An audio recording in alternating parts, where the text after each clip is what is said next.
2014 edition product. So for most of you on the call, you have a 2014 edition product, and you'll need to supply this information if you haven't already to maintain compliance. And so first off, with the mandatory product disclosures is that the certified health IT developers must conspicuously disclose in plain language on their websites the following information. And this applies to every certified product that a company has. And so the first few bullets are fairly typical and things that you've probably seen before and you can find on your certificate: the vendor name, the date certified, the product name and version, your unique certification number, the criteria you've been certified to, and the clinical quality measures. After that, there are a number of additional items that are a source of some of the questions. First off is the additional software.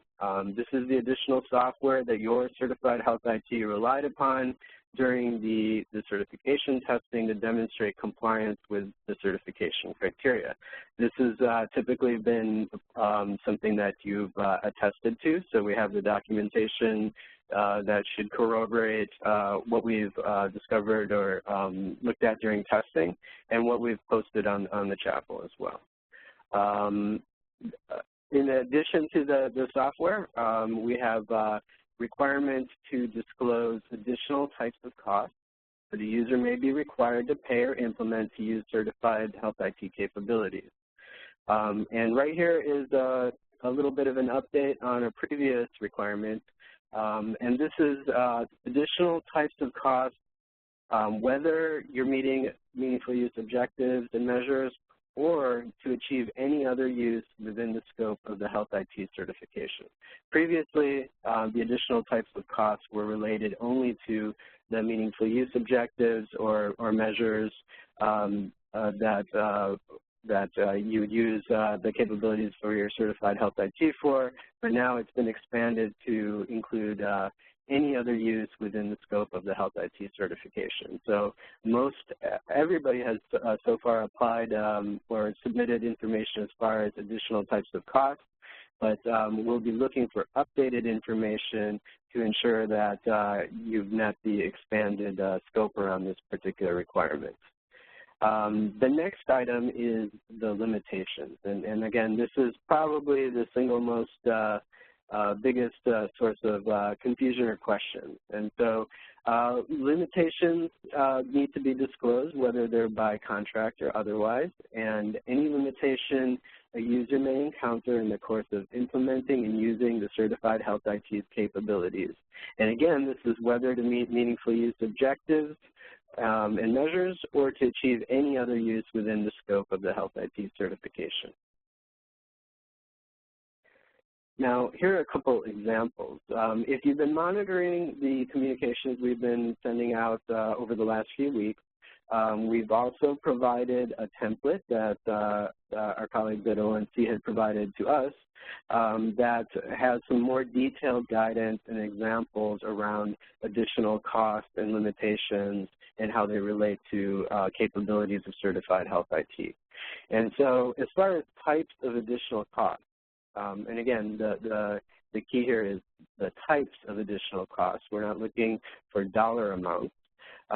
These types of costs could be fixed, recurring, transaction-based, subscription-based, any types of costs that are imposed by the health IT developer or any third party with whom you've contracted with or that is part of the health IT's capabilities used to demonstrate the certification criteria. And so, again, these types of additional costs may be licensing and subscription fees, connection fees, transaction fees related to certified capabilities. And now the limitations, they include technical or practical limitations of technology or capabilities that may prevent or impair the successful implementation, configuration, support, maintenance, use of any of the capabilities where the technology is certified. Again, these limitations are not seen as only to be negative types of limitations. However, the idea here is to promote further transparency. So if, for example, your product, in order to use another additional third-party HIT, and you only have a certain set of HITs that you work with, that kind of information would need to be disclosed. And in the disclosures, you could explain that you're not able to use a third-party HIT for direct messaging. Only those HITs that you have a trust agreement with are in the initial set. And in order to add other additional HITs to the list, you must go through and build out those trust agreements. Another example may be around direct messaging. So if you have some type of limit, let's say 500 messages in a 24-hour period, this kind of limitation would be the kind of transparency that we're looking to disclose. There could be other types of limitations that result or that are related to things like data storage and retention or retrieval. And again, we've linked to and will also provide this ONC provided template that has further examples and detailed guidance in terms of how you may want to disclose these various additional costs or limitations. So as far as these disclosure requirements, the main thing is that these must appear on a public website. One nuance here is that this is required whether or not your website refers to certification or certified status. In the past, health IT developers have been able to kind of get around that requirement by saying, well, we don't actually have any reference to certified products on our website, therefore we don't need to include the disclosures. Now, regardless of whether your website mentions certification, if you have a certified product, you must have on your website this disclosure information. And so typically that's a web page, and it must be publicly available. If for some reason you do not have a website, there are other means you can provide that information, like through Google Docs or through a Dropbox page, or et cetera. And so as part of the disclosure, it is permissible to link to your certificate. As I mentioned earlier, things like the criteria, the certification ID, the date certified, all are present on the certificate. However, the certificate is not enough. You must still include the additional sections for types of costs and limitations, and additional software on the main page, along with the product name, version, certification ID. And the disclosures are required for every product that's been certified and listed on the chapel. And that said, if there are products that you no longer support or that have been discontinued and that are still listed on the chapel, please report that to us so that we can communicate that to ONC as well. As part of the disclosure requirements, as I mentioned, this is typically on a website, and we're asking that you provide the URL to the disclosures, and that URL will be posted on your chapel listing. These requirements were originally required to be submitted to your ACV by March 14th. However, ONC recognized that there were a number of outstanding questions and concerns from the health IT developer community, and they granted an extension to further communicate this information and collect it. And so this extension has been granted until April 12th. However, that's when we need to submit this information to ONC. And so I would suggest that you submit this as early as possible to us. That way we have an opportunity to review it and provide some feedback. Now, as far as these disclosure requirements, self-developers are excluded from the requirement. However, we ask that you submit attestation and identify yourself as a self-developer, and I'll talk about that in just a little bit.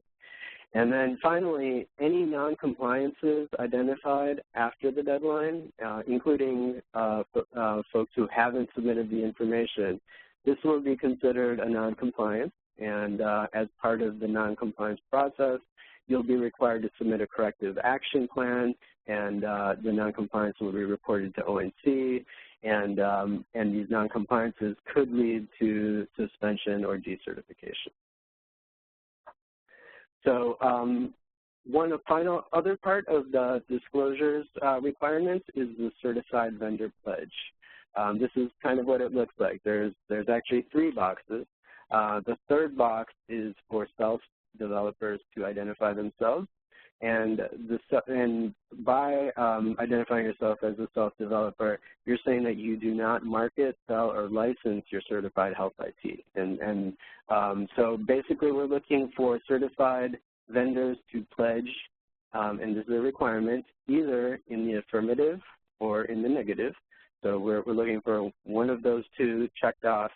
And the idea is that you will voluntarily pledge to disclose the disclosure information that's already required on your web page to folks who ask. And so again, the certified vendor pledge is required as a condition of certification.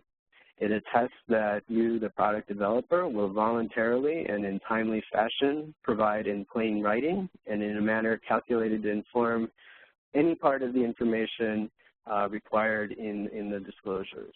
And so, yes, it is a little bit of legalese. However, we are open to reviewing any of the information that you submit to us, and we will provide the best guidance and clarification that we can to ensure that the information that you've provided to us meets the disclosure requirements. And so as far as the pledge, basically it's a yes or no or self-developer option that we'll be reporting and publishing on the chapel. Regardless of whether you respond in the affirmative or negative, that will still be published on the chapel, and you'll still be required to publicly report the disclosure information on your website, marketing materials, et cetera. Again, the extension has been granted as far as April 12th. However, as I mentioned before, we'd like to get that information as early as possible. And to repeat, self-developers are excluded, but you still must return the pledge identifying yourself as a self-developer. And then any folks who are not, have not submitted that information will then be found in noncompliance and will be required to submit a corrective action plan, and you'll be reported to the ONC and the chapel.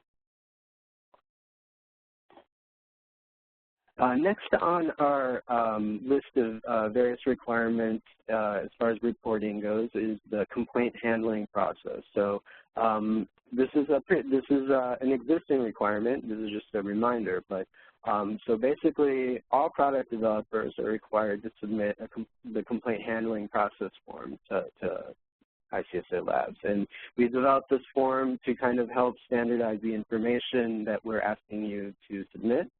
And part of that information includes the specific method that customers use to report the issue. We're looking at complaints that are related to the scope of certification. We want to know more about the processes you use to track and analyze these issues, how these issues are resolved, and how customers are notified of resolutions. Also, how these resolutions or remediations are pushed out to other customers that may be affected. We send out a yearly, at minimum, notice to confirm and report any changes. As I mentioned, this is a previous requirement, so I believe we have this information for most of you. And again, if we do not have that, this could be potentially grounds for, well, it's definitely grounds for noncompliance, and then we take the necessary actions. One of our forms, the product update form, also includes a section to conform or report any changes to your complaint handling process. And again, self-developers are excluded from this requirement, and you'll need to report that on the disclosure pledge.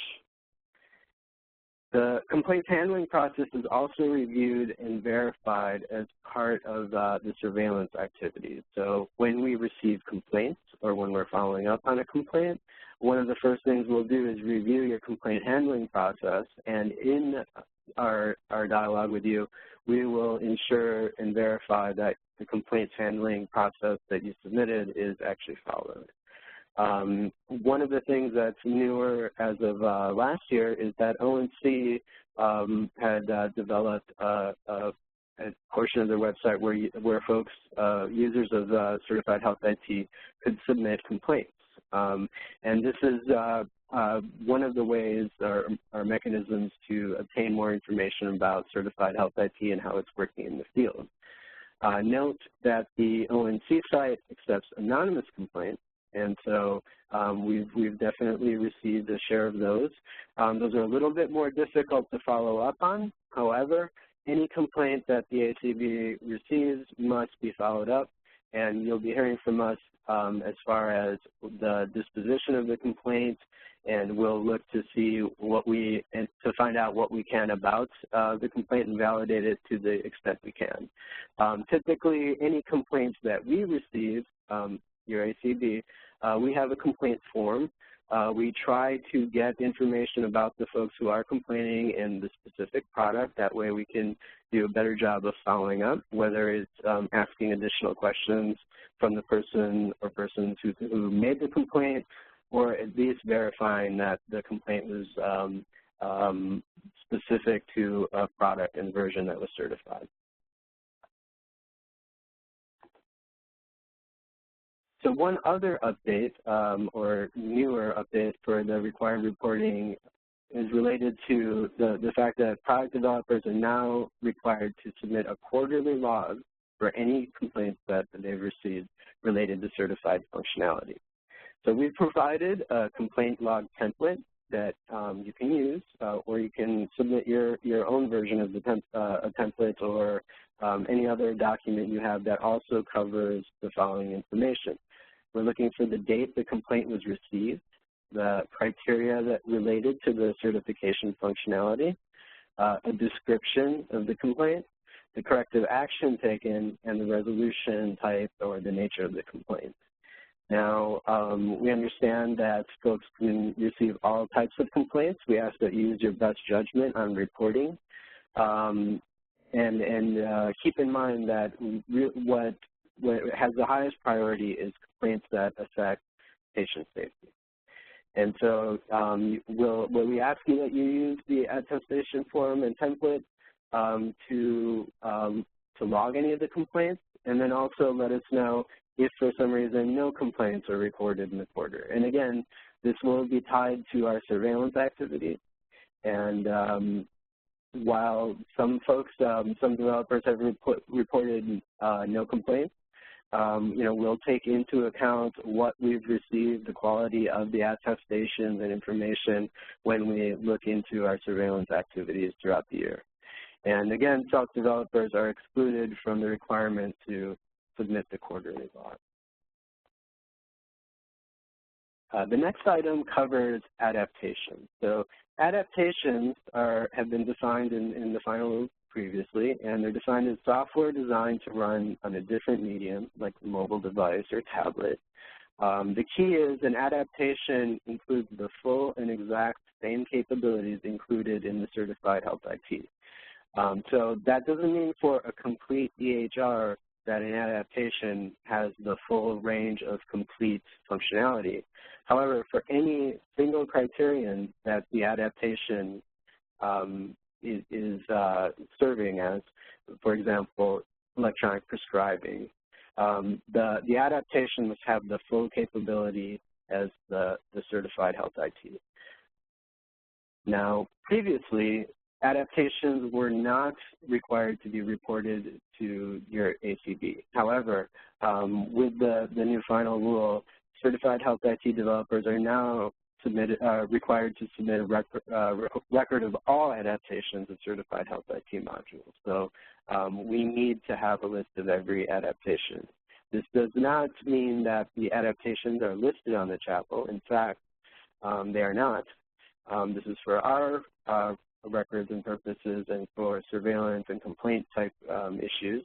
However, if you were looking to have your adaptation listed on the chapel, you'd basically go ahead and seek certification for the adaptation, and that would allow you to have a separate listing on the chapel and also permit you to openly sell the adaptation to all potential purchasers as a separate certified product.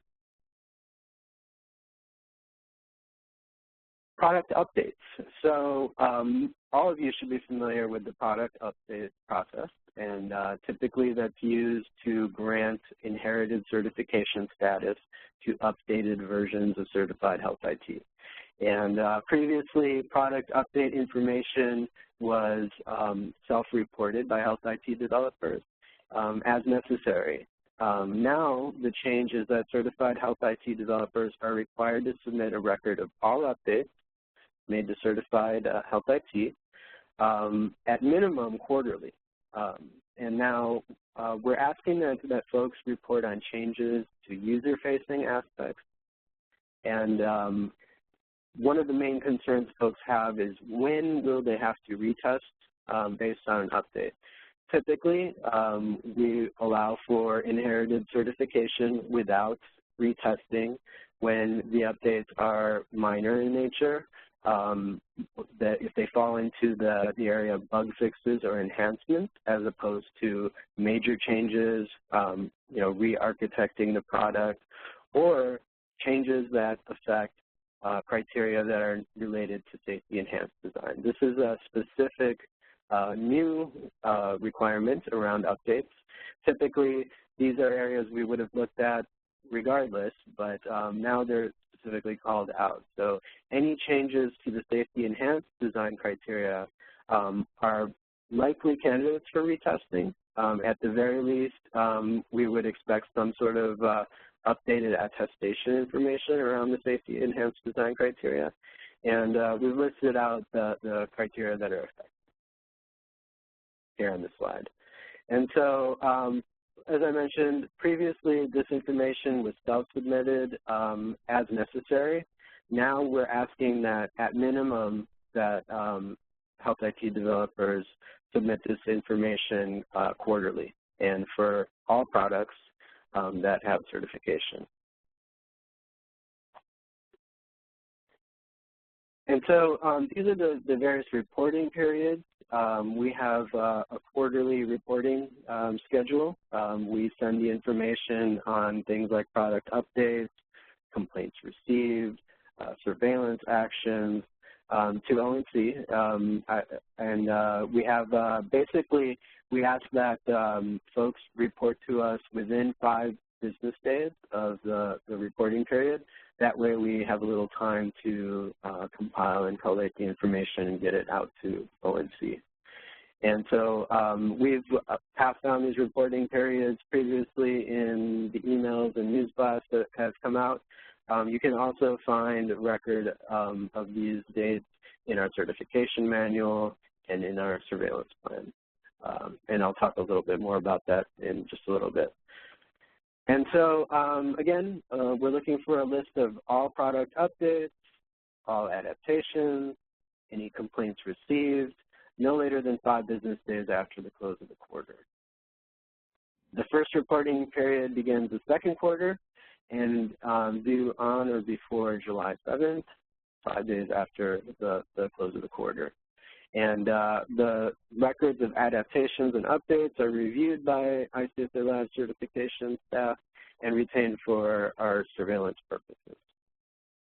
Some of the updates, however, will also reflect the change on the chapel. Those are typically ones that have an update that includes a version increment. Now I'm getting into the next portion of this presentation that deals with surveillance. First off, though, the required reporting around surveillance and how that's changed. Typically, or previously, we submitted an annual surveillance report to ONC. We'll still be doing that, which will be a kind of a broader picture of our surveillance activities for the year. However, now we're also reporting surveillance activities and results to ONC quarterly. So any nonconformities that are identified based on surveillance will require health IT developers to submit a corrective action plan to ICSA Labs. And you would submit this corrective action plan to us within 30 days of being notified. This information, the corrective action plan, is also reported to ONC and may be published on the chapel. We ask that the corrective action plan does not include any information to identify a user or location that was subject to the surveillance, and we'll also be looking at the information and ensuring that we do our due diligence to make sure that we scrub that of any identifying information before it's passed on or published. The final rule requires, as a condition of certification, that health IT developers furnish upon request accurate and complete customer lists, user lists, and any other information necessary for the ACB to carry out surveillance activities, things like surveys and in-the-field surveillance. Everyone who's on this call has likely participated in some sort of surveillance activity so far, whether it's receiving surveys, whether it's been requests for retesting, whether it was random or complaint-based, and I'll be discussing the surveillance changes in just a little bit. So the requirements for random surveillance and in-the-field surveillance are effective as of January 1st, 2016, and the others went into effect with the final rule coming into effect. And so now there's two different main aspects of surveillance. One is reactive surveillance, which everyone should be well versed with. So reactive surveillance is based on complaints, repeated inheritance requests, 3 or more, and our information about potential nonconformities that we receive, whether it's through ONC, whether it's from our website, and in some cases they may even be related to things like press releases or disclosure requirements or articles about a particular certified technology. For example, earlier this year, a news alert came across about a certified health, not a certified, but a health IT vendor that had issues with their encryption suite, and the fact that it was not following the standard encryption requirements. We followed up with that to ensure that the issue was not related to the certified product, and in fact is related to a product that was never certified and not actually sold as certified. And through the course of our discussions with the vendor, they were able to confirm that and provided evidence along those lines. And that was how that particular reactive surveillance kind of played out. And so in addition to the reactive surveillance, we have randomized surveillance. And so this is based on a random sampling of all certified products, 2014 edition, and when the time comes, 2015 edition as well. As part of the randomized surveillance, the final rule permits certification bodies to implement a weighting scheme and other sampling considerations. So looking at products that are widely implemented versus those that are not. But at the same time, we do our best to ensure that every product selected and every provider location at which the product is in use has a chance of being randomly selected for in-the-field surveillance. So how that goes is first a product is selected. When the product is selected, we'll reach out to the health IT developer and ask for the provider locations where the product is in use. From there, we'll drill down into the actual users, and depending on the course of surveillance, we may be doing end-user surveys, or we may be going out to and actually looking at a product in the field and on-site. And so random surveillance has to occur for at least 2% of all products that are issued ONC Health IT certification. And so for each product that is selected for randomized surveillance, we'll select a random sample of one or more locations to initiate in the field surveillance, and we'll be looking at the certified technology's prioritized capabilities. And details around surveillance, the prioritized capabilities, the types of survey questions we ask are all available in our surveillance plan, which is on our website. And so a little bit more about in-the-field surveillance. So we're required to initiate in-the-field surveillance as necessary, and the idea is to assess certified technologies for continued compliance when implemented and used in a production environment. So as opposed to the test lab type product testing that you're familiar with, we're looking at testing in the production environment and using production data, unless there's a specific exemption that has been approved by ONC and allows us to use test data. So in this case, we will be looking at PHI, and so that's something to keep in mind. If surveillance confirms a nonconformity, the developer has to submit a corrective action plan, and the ACV has to report the related information to ONC for inclusion on the chapel. And as I mentioned, the calendar year 2016 surveillance plan is found, you can find that at itsafelabs.com under our ONC Health IT certification page, and specifically on the certification tab. We have a few different documents there for download, and I strongly suggest you take a look at the 2016 surveillance plan, as it covers a lot more details. So nonconformities. So nonconformities may be issued on for a number of reasons. One, complaints received, whether through its ONC or directly to us from end users. You may be issued a nonconformity based on the failure to adhere to the surveillance process, whether it's providing the information we're requesting or being able to respond to surveys, et cetera. Non-compliant results that we are found based on reactive or in-the-field surveillance also will result in nonconformity being issued.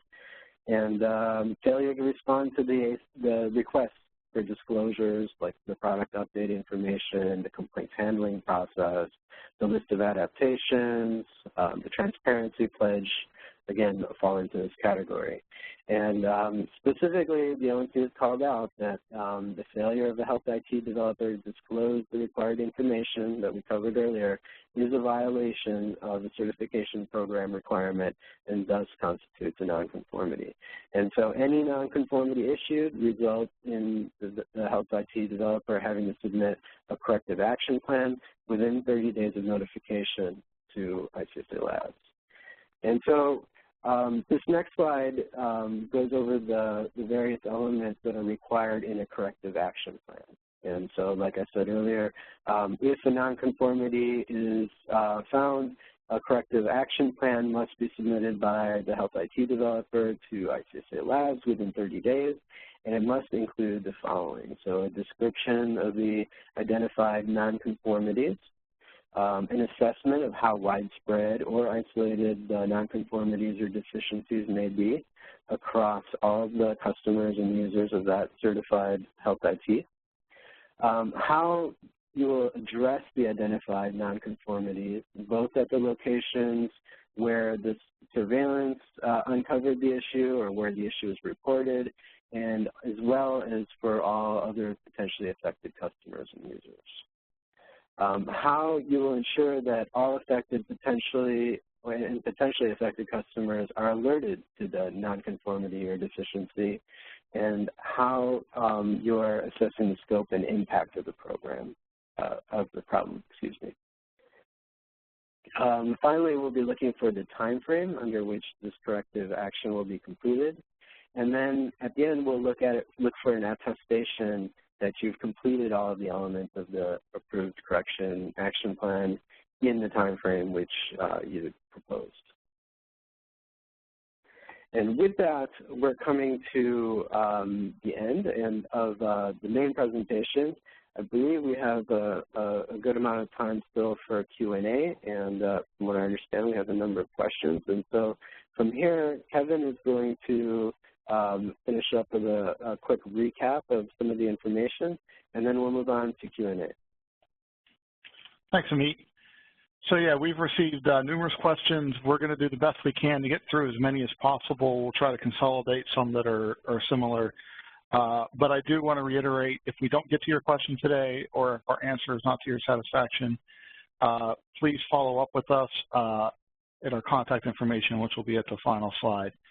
And regarding the vendor pledge, it's important that everyone get their information submitted to Diana Caniglio at the email address on the screen. We're going to need that information shortly.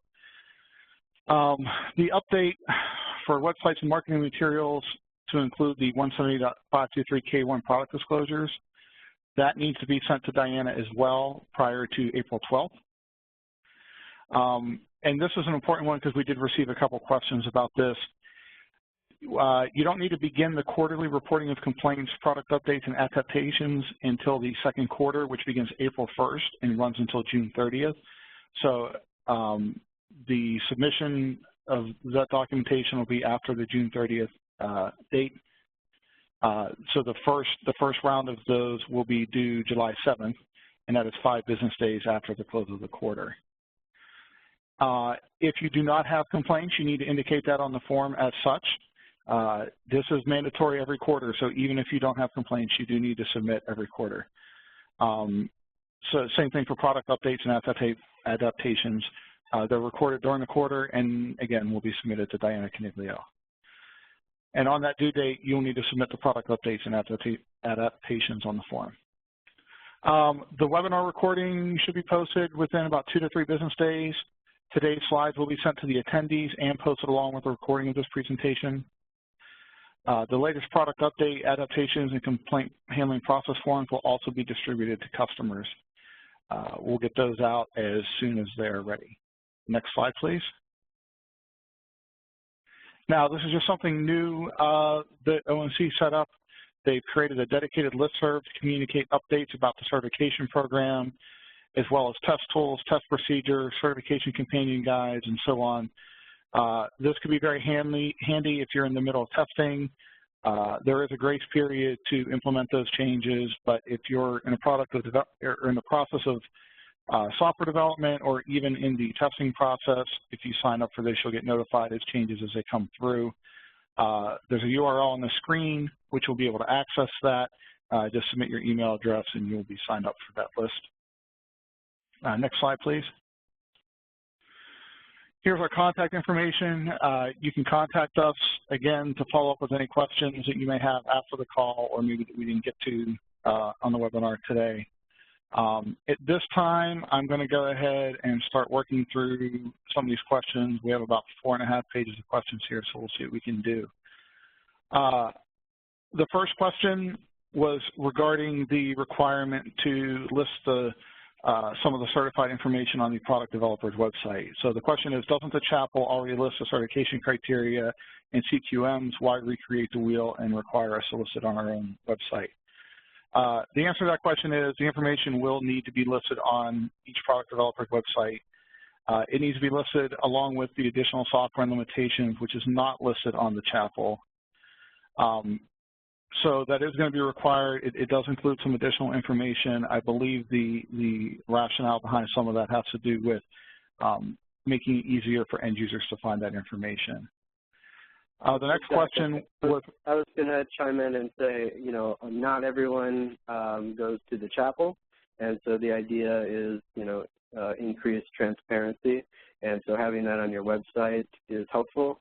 Additionally, when we talk about disclosure requirements and marketing information and collateral, typically you're required to include all of this information on all your marketing collateral. However, the amount of information that you have to disclose is not practical to include on, you know, every piece of collateral. So being able to link to that URL is a single source where folks can go to and that you can reference in other materials to kind of simplify that process.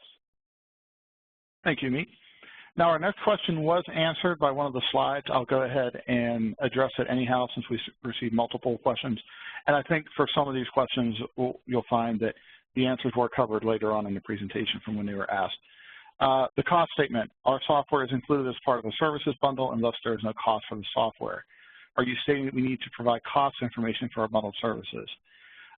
Just to clarify, prices are not actually required. It is the types of costs. If you look at slide 6, you'll see some information about that. But again, it's not the actual price or cost that is being requested. It is the types of costs. So you might say, you know, purchase, you know, so many user licenses for, you know, such and such third-party application, but the actual dollar value does not need to be included. Amit, I don't know if you had anything you want to add to that one. Yeah, and so what I was going to say is, again, keep in mind the idea is transparency. I think that the main thing ONC is trying to address with this type of requirement is to keep folks from being surprised about any additional types of costs that they may not have figured on. And typically they're related to the additional software that you're using. So if you're using a particular HIT, for example, and there's a subscription fee or, you know, a per message fee or something like that, you don't have to disclose the actual fees or the dollar amounts, but the fact that there is a subscription fee or there may be some other configuration type fee, that's the type of information that they're looking to have you disclose. All right, the next question has to do with an example we gave. It was, can you elaborate on the ability to use third-party HISPs who you don't have a trust agreement with? We have an integration with a HISP, and that HISP can broker direct message other HISPs out there. We don't have to have actual integration with all the HISPs out there, do we? And I can answer this one. No, you do not have to integrate with every HISP specifically.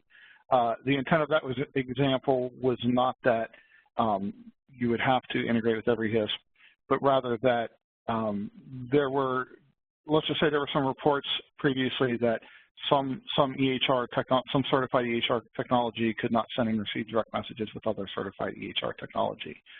And it was a kind of a limitation that wasn't necessarily foreseen by end users. So, and presumably this had this was related to issues with trust bundles, potentially. I'm not sure the exact reasons.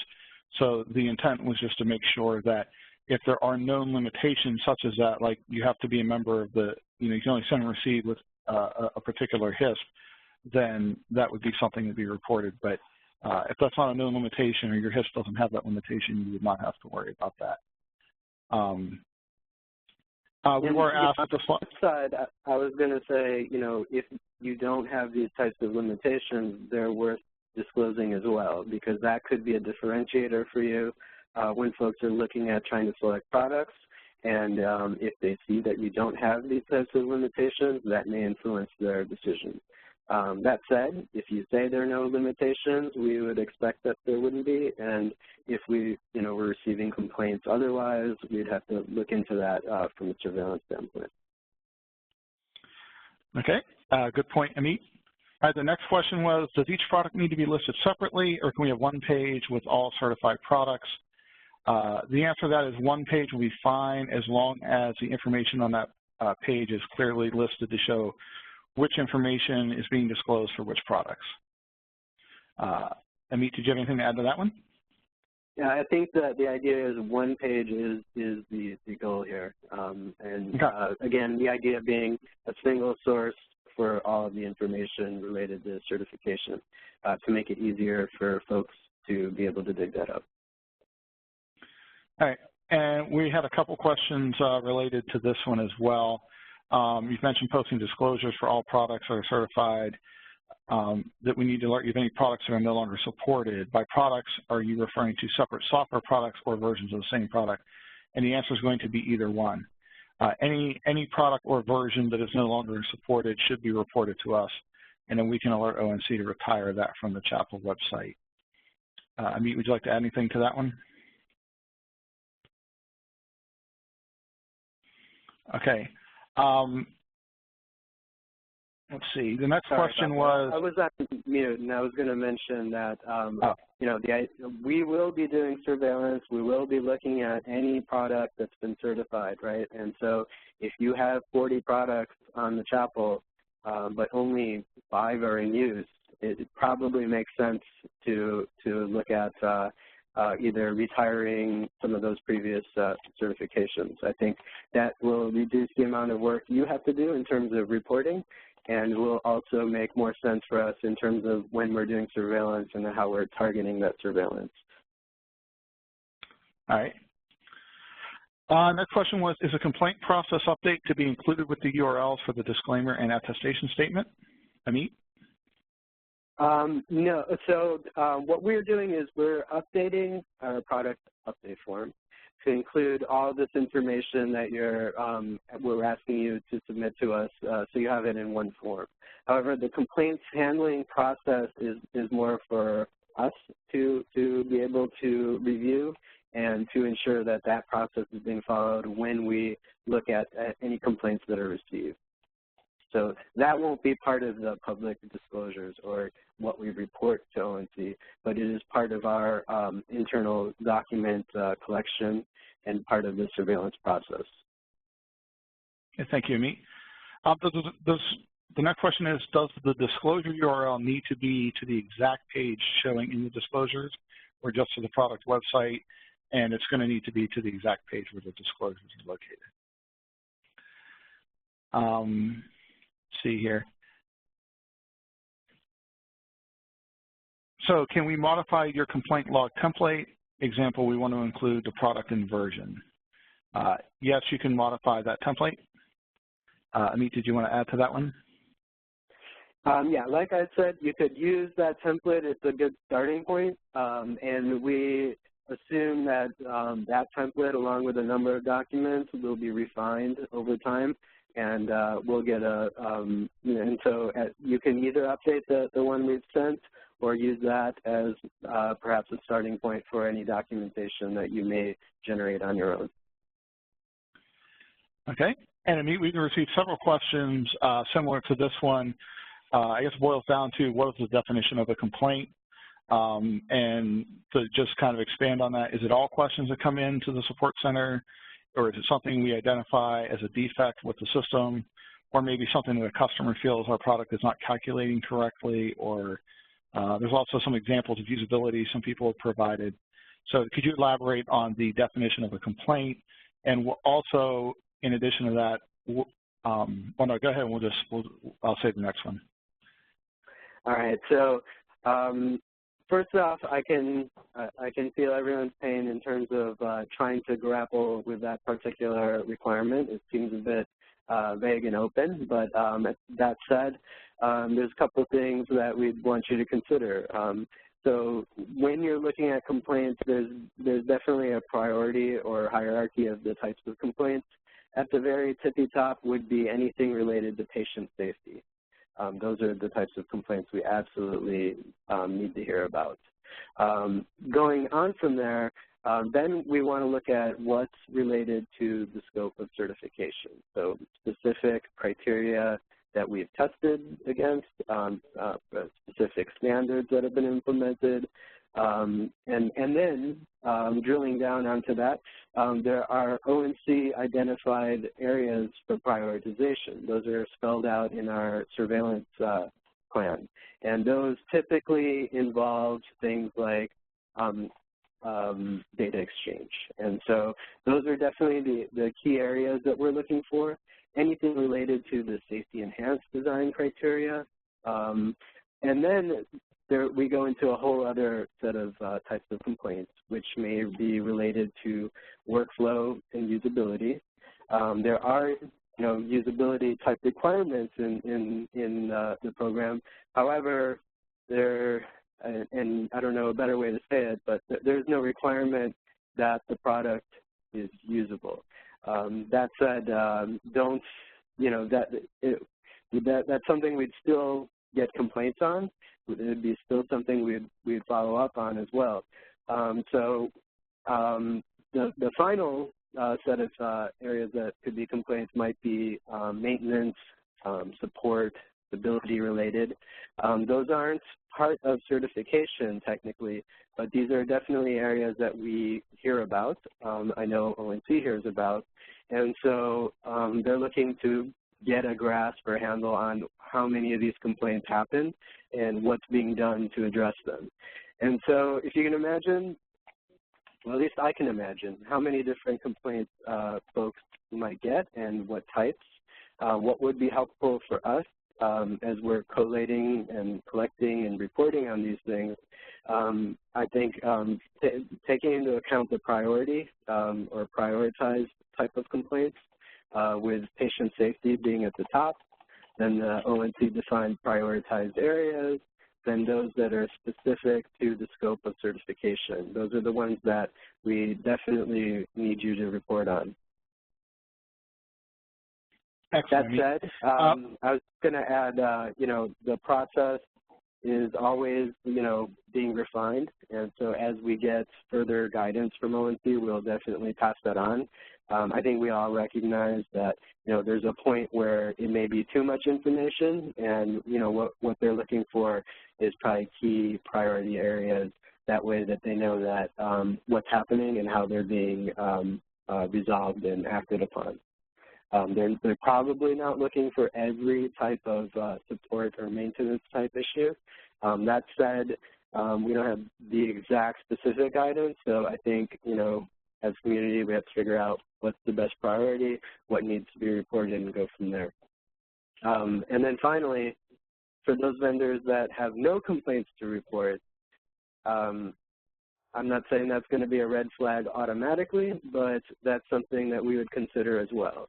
That, if it's been 2 years and the product has not received a single complaint, that may be something we'd want to check out from a surveillance perspective and see, is that the case? Is everything working perfectly in production and at production sites? And that's not meant to be a threat or anything like that, but at the same time, we do want to collect some of this information, and we do ask that you guys, prioritize the best you can to report that. Okay, thank you, Amit. We did have a couple of questions about where we can get, like templates for the mandatory disclosures and whatnot. And as previously stated on one of the last couple of slides there, we will be sending out templates to all of our customers. If you're working with another certification body, you may want to work with them directly.